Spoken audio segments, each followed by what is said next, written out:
Au nom d'Allah, le tout miséricordieux, le très miséricordieux. Alif, Lam, Ra. Voici un livre que nous avons fait descendre sur toi, afin que, par la permission de leur Seigneur, tu fasses sortir les gens des ténèbres vers la lumière, sur la voie du Tout-Puissant, du digne de louange. Allah, à qui appartient tout ce qui est dans les cieux et sur la terre, et malheur aux mécréants pour un dur châtiment qu'ils subiront. Ceux qui préfèrent la vie d'ici-bas à l'au-delà, obstruent aux gens le chemin d'Allah, et cherchent à le rendre tortueux, ceux-là sont loin dans l'égarement. Et nous n'avons envoyé de messagers qu'avec la langue de son peuple, afin de les éclairer.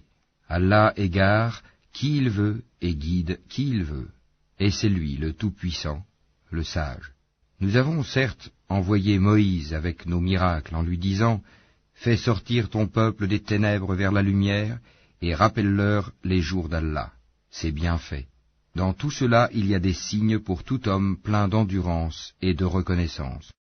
Rappelle-toi, quand Moïse dit à son peuple « Rappelez-vous le bienfait d'Allah sur vous quand il vous sauva des gens de Pharaon qui vous infligeaient le pire châtiment. Il massacrait vos fils et laissait en vie vos filles. Il y avait là une dure épreuve de la part de votre Seigneur.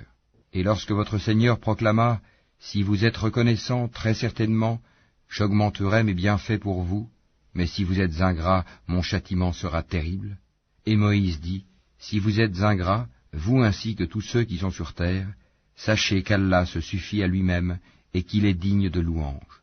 Ne vous est-il pas parvenu le récit de ceux d'avant vous, du peuple de Noé, des Had, des Tamoud, et de ceux qui vécurent après eux, et que seul Allah connaît? Leurs messagers vinrent à eux avec des preuves, mais ils dirent, ramenant leurs mains à leur bouche, « Nous ne croyons pas au message avec lequel vous avez été envoyés, et nous sommes, au sujet de ce à quoi vous nous appelez, dans un doute vraiment troublant. » Leurs messagers dirent, « Y a-t-il un doute au sujet d'Allah, créateur des cieux et de la terre, qui vous appelle pour vous pardonner une partie de vos péchés, et vous donner un délai jusqu'à un terme fixé ?» Les mécréants répondirent, « Vous n'êtes que des hommes comme nous.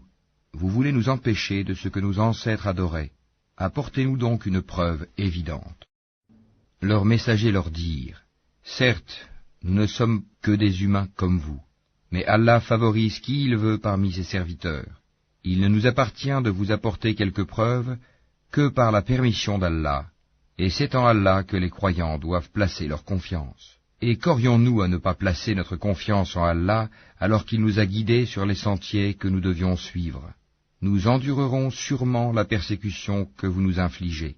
Et ceux qui ont confiance en Allah s'en remettent entièrement à lui. Et ceux qui ont mécru dirent à leurs messagers, « Nous vous expulserons certainement de notre territoire, à moins que vous ne réintégriez notre religion. » Alors leur Seigneur leur révéla, « Assurément, nous anéantirons les injustes. Et vous établirons dans le pays après eux. Cela est pour celui qui craint ma présence et craint ma menace. » Et ils demandèrent à Allah la victoire, et tout tyran insolent fut déçu. L'enfer est sa destination, et il sera abreuvé d'une eau purulente, qu'il tentera d'avaler à petites gorgées, mais c'est à peine s'il peut l'avaler. La mort lui viendra de toutes parts, mais il ne mourra pas, et il aura un châtiment terrible. Les œuvres de ceux qui ont mécru en leur Seigneur sont comparables à de la cendre violemment frappée par le vent dans un jour de tempête. Ils ne tireront aucun profit de ce qu'ils ont acquis. C'est cela l'égarement profond. Ne vois-tu pas qu'Allah a créé les cieux et la terre pour une juste raison? S'il voulait, il vous ferait disparaître et ferait venir de nouvelles créatures. Et cela n'est nullement difficile pour Allah. Et tous comparaîtront devant Allah.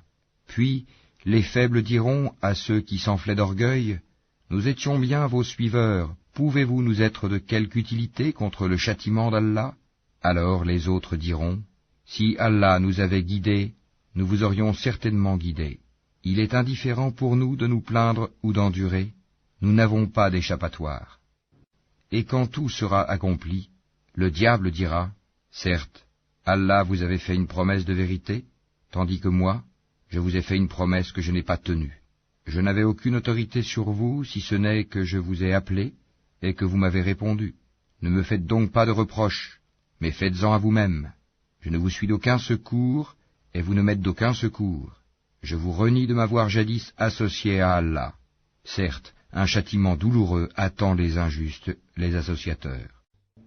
Et on fera entrer ceux qui croient et font de bonnes œuvres dans les jardins sous lesquels coulent les ruisseaux, pour y demeurer éternellement, par permission de leur Seigneur. Et là, leur salutation sera « Salam, paix ». N'as-tu pas vu comment Allah propose en parabole une bonne parole pareille à un bel arbre dont la racine est ferme et la ramure s'élançant dans le ciel? Il donne à tout instant ses fruits.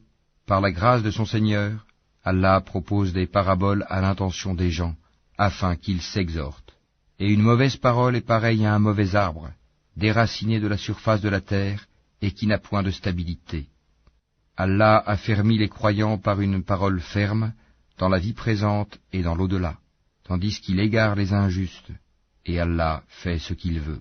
Ne vois-tu point ceux qui troquent les bienfaits d'Allah contre l'ingratitude et établissent leur peuple dans la demeure de la perdition? L'enfer, où ils brûleront, et quel mauvais gîte, et ils ont donné à Allah des égaux, afin d'égarer les gens de son sentier. Dis, jouissez de cette vie, car votre destination sera le feu. Dis à mes serviteurs qui ont cru, qu'ils accomplissent la salate et qu'ils dépensent dans le bien, en secret et en public, de ce que nous leur avons attribué, avant que vienne le jour où il n'y a ni rachat, ni amitié. Allah, c'est lui qui a créé les cieux et la terre, et qui du ciel a fait descendre l'eau, grâce à laquelle il a produit des fruits pour vous nourrir. Il a soumis à votre service les vaisseaux qui, par son ordre, voguent sur la mer, et il a soumis à votre service les rivières. Et pour vous, il a assujetti le soleil et la lune à une perpétuelle révolution, et il vous a assujetti la nuit et le jour.